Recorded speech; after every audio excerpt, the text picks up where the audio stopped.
Hey y'all, it's your host Tori Kruse. Welcome to Talk Y'all to Me, your red carpet insider, your friend behind the mic, and the girl behind the scenes connecting fans, artists, and stories that matter. Most of all, a lover of real, honest conversations. Here on Talk Y'all to Me, we pull back the curtain with country artists, industry insiders, faith-forward creators, and everyday leaders, talking about what it really takes to show up, lead with heart, and stay true to you. So whether you're figuring it out, think you've already got it figured out, or if you're just here to learn from the best and keep a pulse on the country scene, this is your spot. So lean in, turn it up, and let's talk, y'all. You have a really amazing project that you've been working on called Once. Yes. Now, how are you bringing, more help and more vibrancy to the independent artist scene? Well, okay. So the really quick story on that is my co-founder, C-Mac, is a composer, right? He gets up at like 4 a.m. every day and works on music before he goes to work. And at some point I was like, dude, if a tree falls in the forest, no one's around, like, when are you going to release this stuff? He had like 300 songs. I was like, so I dare you to just start releasing this. And he's like, yeah, okay, that's cool. Now he had worked at Apple for a decade and had done a bunch of other stuff surrounding music and metadata and all of this. And the way it works is if you want to release a song, you go to a distribution platform like TuneCore, right? DistroKid, all of those are great. And you put in your information and make sure it's right. These are all your credits. And then you need to go register with what they call a PRO, like ASCAP, CSAC. Those are ones people know. And you need a writer's PRO and a publisher's PRO, and you need to re-enter all that. And then you need to go to a place that pays royalties and re-enter all that, another place and re-enter all that. And I mean, you hang out with musicians, like their tolerance, especially for indie musicians. First of all, a lot of them don't know that you have to do all of this and it has to be correct or you don't get paid. Like you're missing out on royalties or things are getting held up and it's just a problem. So we were looking at, he was just like, I'm spending more time typing stuff in than I am doing what I'm really on earth for, which is composing and writing music and scoring film. And we were just like, there has to be a better way to do this. So, and again, pointed at indie music because all these label folks, they have publishers and they have managers and they have people that handle all this stuff. But if you're an independent musician, you don't. Yeah. So we were like, okay, this is stupid and we want our friends to get paid. So we're going to fix this. So we built a platform that does it all for you, right? Like you sign up and like all at once. All at once. Nice. I see what you did there. Yeah, you sign up and you put a song up and it infers some stuff from the stuff you've already done. It asks you some questions. You hit go. It goes everywhere all at once. Everything goes everywhere all at once. And then you get back to making music. So instead of spending an hour or so on one song, you spend like literally a minute. The fastest we've ever done it is like 43 seconds. That's insane. Yeah. So, I mean, you can be standing in line at Starbucks waiting for your coffee and you can release a song. Standing in Starbucks, talking to Keith Urban. Yeah. Working on your song. Life is good. Is that Nashville in a nutshell? It is. It's Nashville in a nutshell, which would be a good podcast. That would be a good podcast name, Nashville in a nutshell. Nashville in a nutshell. Also, maybe a good song. I don't know. I'm sure that's been written. Yeah. They've all been written. They've all been written out there. Yeah. So anyway, that was our promise to ourselves. And then friends started saying, hey, can I use this? And we're building this ourselves. Like we don't have any money for it. We didn't go get whatever. And we said at the outset, like, hey, we want musicians to have control of all their music so that some platform can't be like, oh, by the way, we're pulling you down. Goodbye. Right. And they're like, where are my songs? What about the money that was up there? No, that's garbage. And we don't want to take any percentages of royalties because you get this stuff out and they're taking a percentage of this, percentage of that, fees for this, fees for that. We're like, no, you just got a couple pennies left for yourself. You pay once. You pay to put your song up there and it's cheap. And then the rest of it is yours. That is awesome. As much as we can do it. Obviously there's, some little things here, but yeah, it's designed to be, they say good, fast and cheap, pick 2. This one is good, fast and cheap, pick 3. Oh, is that your slogan? Because It is now. That's pretty good. Yeah, okay. I mean, hey, talk y'all to me. Hey. You guys heard it first. There you go. That's great. Yeah, remember that. We'll rewind this so you can remember your slogan. Yep. No, that's really incredible though, and because I mean, I'm sure a ton of independent artists are already discovering this because it's fairly new. It's fairly new. Yeah. So we've put out. It's in beta, quote unquote. So we've got almost 1,000 users. We've put out far more than 1,000 songs, and I don't know. Let's find out. Like, we're learning every single day. Like, and changing. Yesterday, we literally changed the way we price from X amount per minute to just $1 a song, and immediately saw like a huge uptick because everyone was like, "Oh, well, this makes it easy for me to figure out how much I can budget." Yeah, so just making it as easy as possible for any music. Musicians should be making music. They shouldn't be doing admin. Yeah, I feel like this could be used for all entrepreneurs across the board. I mean, maybe. Who knows? I feel like there's so many different directions that this could expand to eventually, because I feel like entrepreneurs, there's so many different areas that you're always trying to figure out how to. And it's like, there was a one-stop shop. This would be it. Our world is about to radically change with AI in every place, in every capacity. I mean, it is going to be wild, wilder than we know. So there's a lot of people who are afraid about that. There's a lot of people in the music business that are afraid about that. But once again, we're back to what we were talking about. It's like, don't touch the hot pot, fear the unknown, totally natural, healthy. Right. Healthy. You don't want to touch the hot pot. You definitely don't want to touch it twice. So your body's like, okay, this is scary. I'm going to back away from that. That's what it is with new ideas too. But I think that it's going to be maybe a new renaissance in creativity and actually empowerment. I think we're going to see, some kid in Marrakesh who didn't have access to anything, because you used to have to go into $1 million studio to make a record. Now you can do it on an iPhone. So that kid may have something that's super cool that we love that now they can put out. Right. Yeah. And I mean, I was just reading that people in Iran make like $20 or $30 a month that they live on. Imagine some kid making a song, even if he makes like $5 or $10 from it, that's like a lot. Yes. Right. So there's 7 billion people on the planet. Like, it's really going to be exciting to see what these technologies can do when they democratize stuff like creativity. Yeah. I mean, I think you have to touch the hot pot when it comes to AI. Otherwise, you're going to get so far behind. And if you're not getting excited about the advancements, even though there's a lot of fear of the unknown of how it's going to change so many different industries, I feel like everybody kind of has to start leaning in, unless you just want to be so drastically behind. Totally. If you want to steer it back to the music business, and we were talking about mindset earlier, every new artist now is a startup.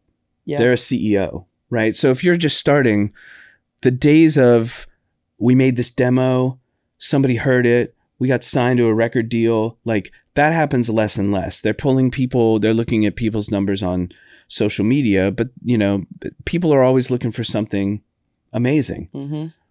Before you get anywhere, or maybe you don't even get anywhere, you and by anywhere, I mean, you need to be the boss. You need to know where the money's coming from. You need to know about branding and marketing and all of that stuff, because you could be Zach Bryan, who doesn't need a record label.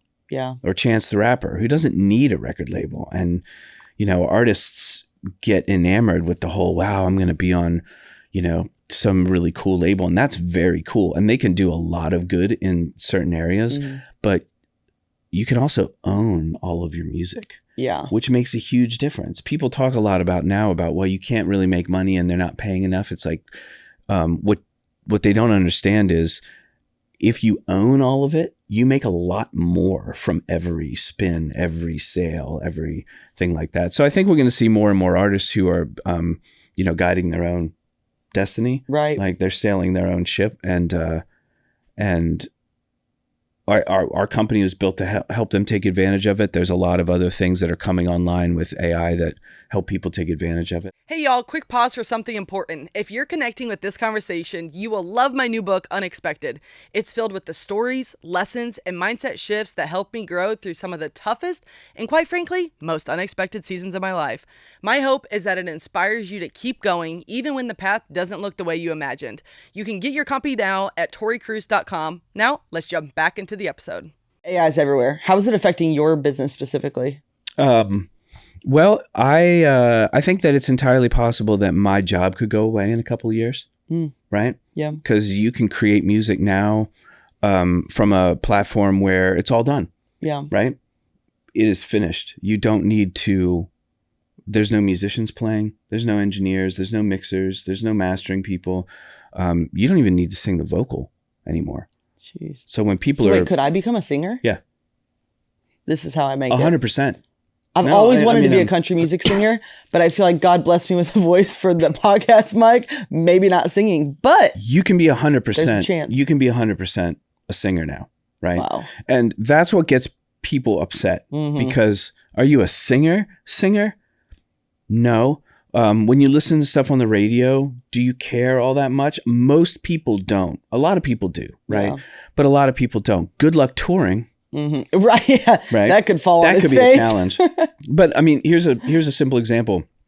Now, when songwriters are making demos and they're pitching it to artists, right? And you pitch a song to Jelly Roll. On the demo, it's his voice now. Because he wants to hear it in his voice. Because he's going to connect with that more than if he hears somebody else singing it. Yeah. Right? So that went from that is not possible a year or so ago to that is what happens now. Jeez. It kind of takes away the sweetness a little bit of the really good. Like if I went out there and tried to sing, I don't think there's a real big chance, I'd have to stay behind a screen, stay with AI. I don't know. But I think it takes away the sweetness in a sense, but it's like, how can we reframe it into a positive way? Because it's like, you still want to, the legends who are, amazing singers, the artists now that it's just like, this is because I think it's their gifting, right? Like it's their gifting, and you don't want to take that away from people, and you never will, because they always will have it. But yeah, it's getting a little less sweet if we start throwing more. Yeah, if you knew, like I could play you a song right now and you'd be like, man, that's great. Like that, she sounds great. She's not singing it. So I'll give you an example. This is actually one of our team releases stuff under another name, and she is a cellist, right? So she has some musical training. She also has a condition where her hands don't work half the time, right? So she can't really play. She's a poet. She writes poetry. So she's been releasing music using one of the AI music platforms because for her, that's an expression, right? And it's not easy. I made a comment the other day. It's like, wow, it's amazing what you can just like knock out in 10 minutes. She's like, this took me 50 or 60 hours to get it where I wanted it to be, which is longer than we take to make a song in the studio, right? But back to the kid in Marrakesh, now he can do an orchestral piece without having to do an orchestra because that kid will never have access to an orchestra, but he's got access to this, right? Yeah. So I think that's a good example of a beneficial use of the technology. Absolutely. And expression is one thing. Let's not forget that there's art and then there's entertainment, and the music business is a collision between those. And maybe just like don't pass judgment, or it's kind of like wine. Like people are like, well, what's a really great wine? It's like the one you like is a really great wine, you know? Yeah. And the one you enjoy with friends, like wine tastes better when you're with a group of friends and having a great time. So if you hear something and you like it, great. Are amazing artists going to be able to create something magical that a computer may not be able to create now? Yeah, 100%. Yeah. Because the one thing that they can do that AI can't do, AI learns from the past. It knows what was, but it doesn't know what's going to be. Artists, great artists, are showing us what's gonna be. Yeah. You know, Zach Bryan, I mean, he's an easy one to pick on, but like nobody knew Zach Bryan was going to be Zach Bryan until Zach Bryan was Zach Bryan. Right. Right. Yeah. And I remember distinctly, everyone was like, Chris Stapleton will never get played on the radio. Never. Like, seriously. Chris Stapleton. This was discussed in like studios and meetings. They're like, no one's going to play Chris Stapleton on the radio. Whoops. Joke was on them. And, you know, and Chris is like a phenomenally talented. Oh my gosh. He's insane. Yeah. Guy can rip. Oh my gosh. Yeah. Phenomenal. So if you want to make music for a certain set of people and it's K-pop Demon Hunters and like all those people are super into that, and maybe they're not going to a show, or maybe they're going to a show instead of going to a stadium, they're going to a movie theater and they're really enjoying it. That's great. But you know, you're not going to be able to be Chris where he can sit down with a guitar and just sing, and it's just absolutely unbelievable, like right there in the moment. Yeah. So there's room for everybody, I guess is what I'm saying. For sure. I mean, it's exciting. There's so many different advancements. There's so many changes. All right. Changes. We brought this up. Talk about politics or religion? Ooh, which one you want to talk about? This could get spicy. They're the same thing. I don't think we have enough time left we don't. to talk about all these. No, let's not. But we don't want to ruin the episode and start, going down that. Start fighting. But yeah, start fighting.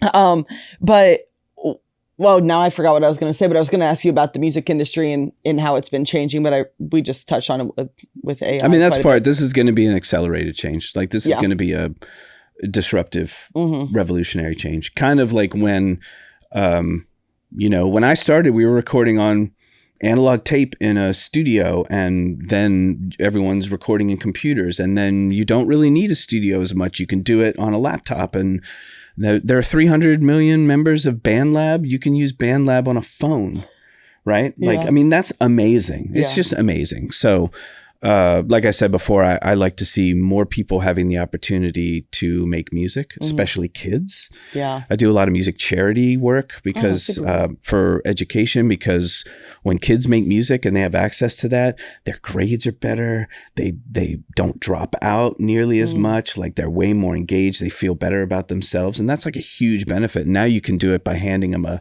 tablet, right? Instead of aspiring that maybe one day you might get lucky enough to whatever. So that is so cool. Do you have kids? Yeah. How many? Two that I know about. Are they? Sorry, that's a terrible joke. My wife hates that joke.